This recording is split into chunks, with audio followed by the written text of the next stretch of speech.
Hello, my name is Jacob Cook, and today I'll be talking about the collaborative technology plan that our team has come up with in order to help the district out. What we're looking to do is invite students and encourage students to go beyond the walls of the classroom and join that greater global community in order to increase communication, collaboration, and ultimately student achievement. Now, this is a new start for us. What we're looking to do is modernize how we do education to catch up to what research is showing us as very effective and ultimately encourage learning through collaboration. Now, before you have those technology plans, we have developed a new mission and vision statement that embraces this new technology. That's not necessarily new, but we're catching up to what we need to do for our students. Overall, this is what we're looking to do. Provide ultra-fast broadband Wi-Fi connectivity. That's going to require some visionary planning, but we've got the technology plan in front of you. We're also going to provide Chromebook technology for all schools and all students in those schools. Of course, we're going to maintain school district goals and maintain ISTE standards, but ultimately what we want to do is connect the student to that greater global community, to connect them to each other and to experiences outside the classroom. 90% of students will have access, and ultimately we want 100% students to have access. We also want to identify ways students to collaborate as teams to improve creative use of technology. So that's going to require a lot of work between students and teachers, but that's what schools are for, right? We're going to learn together and how to make this effective, and that's going to require some creative communication. But ultimately, that's going to improve collaboration, communication, creativity, and critical thinking at all levels. Now, the first thing that we need to do is provide access, and what we're looking for here is ultra-high broadband connectivity. Research shows that it significantly improves test scores, especially in those demographics where students are coming from lower income families, which just happens to be our district. So we're looking at large gains here. Now, we want to give access to the second learning space, to the web, connect students to that greater global community. This will improve student proficiency through collaboration.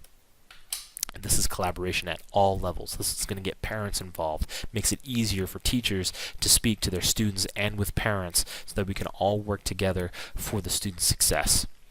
Now, we need to provide commercial Wi-Fi in the schools, and this is going to we have to give access to all the students. With that said, the internet's a dangerous place, so we also need to be prepared to educate and protect students from those dangers.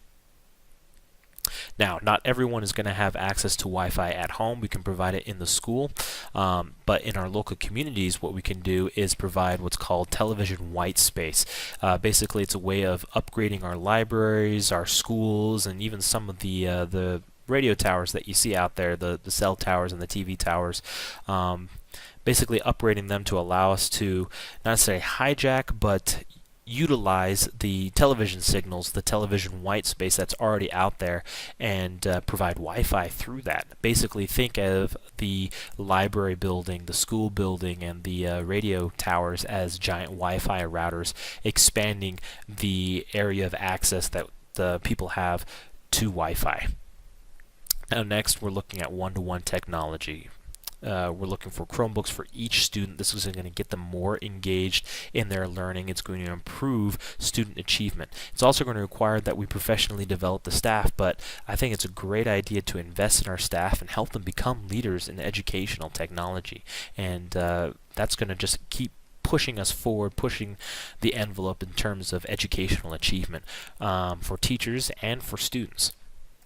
This is also going to improve communication. Now, historically, we've had teachers that would talk to students, and then sometimes the students wouldn't necessarily talk to the parents, so the teachers would send stuff home with the students to the parents, and you've got something that looks like this, pretty much one-way communication. And if it was better than this, it was two-way communication. Sometimes they would talk back to the teacher.